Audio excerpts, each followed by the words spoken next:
Comment on s'assure que le système d'information est agile, réactif, etc. Là où encore, enfin pour moi, il n'y a pas 15 000 façons de faire.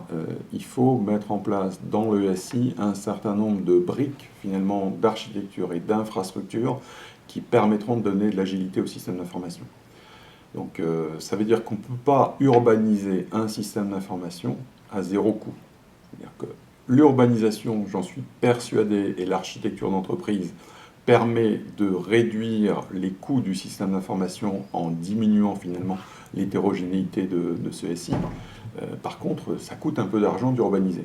Donc une fois que vous êtes dans une entreprise qui a compris ce message, et l'AFD est une entreprise qui a compris ce message, il faut mettre en place un certain nombre de briques. Donc le MDM, Master Data Management, pour gérer les référentiels, parce que les données sont de plus en plus importantes dans le SI, c'est indispensable. Mettre en place une plateforme d'échange dans le SI pour éviter que vos échanges interapplicatifs soient un vrai plat de spaghettis, c'est indispensable également.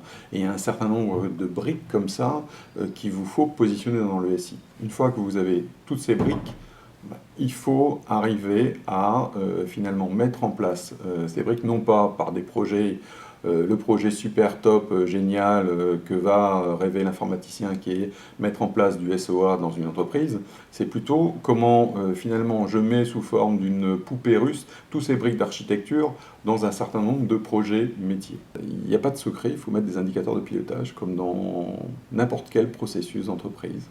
Donc il y a déjà un moyen simple qui est qu'il faut que vous maîtrisiez votre patrimoine applicatif de départ.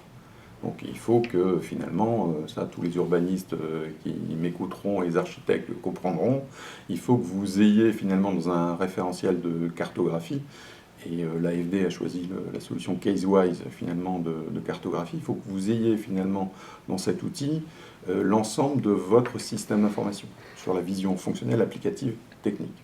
Une fois que vous avez ça, vous êtes en capacité d'évaluer finalement l'hétérogénéité de votre SI. Donc vous pouvez savoir le nombre de fonctionnalités finalement identiques qui sont couvertes par plusieurs applications. Par exemple, le nombre d'applications que vous avez dans votre SI. Donc tous ces éléments-là, progressivement, vous pouvez les comparer avec tous les projets que vous mettez en place. Et est-ce que les projets que vous mettez en place vous permettent de réduire ces différents éléments d'hétérogénéité? Donc ça, c'est une façon de l'évaluer. L'autre façon, à mon avis, passe par les coûts. Parce qu'aujourd'hui, on est dans un monde où les budgets informatiques n'iront pas croissant, ils iront en diminuant. Donc, par contre, les besoins des entreprises vont, eux, croissant. Donc, comment on arrive finalement à faire plus avec moins d'argent? Et mon sentiment personnel est qu'on ne peut y arriver qu'avec un système d'information qui est bien architecturé, qui est bien urbanisé, etc. Donc, pour moi, un des leviers pour faire avancer la démarche d'urbanisation, c'est d'arriver à démontrer à vos patrons que l'urbanisation vous permet de maîtriser et de réduire vos coûts. C'est pas simple, hein. Souvent, pour des entreprises qui ont 70 ans comme l'AFD, c'est un empilement finalement de couches systèmes d'information successives qui sont superposées et qui sont de plus en plus complexes et plus chères à faire évoluer. Donc ça, c'est le premier point.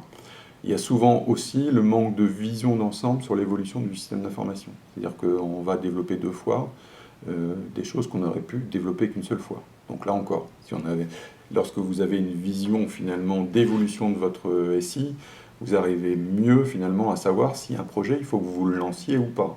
Si un projet, il faut le retarder et plutôt privilégier un autre projet, ce genre de choses.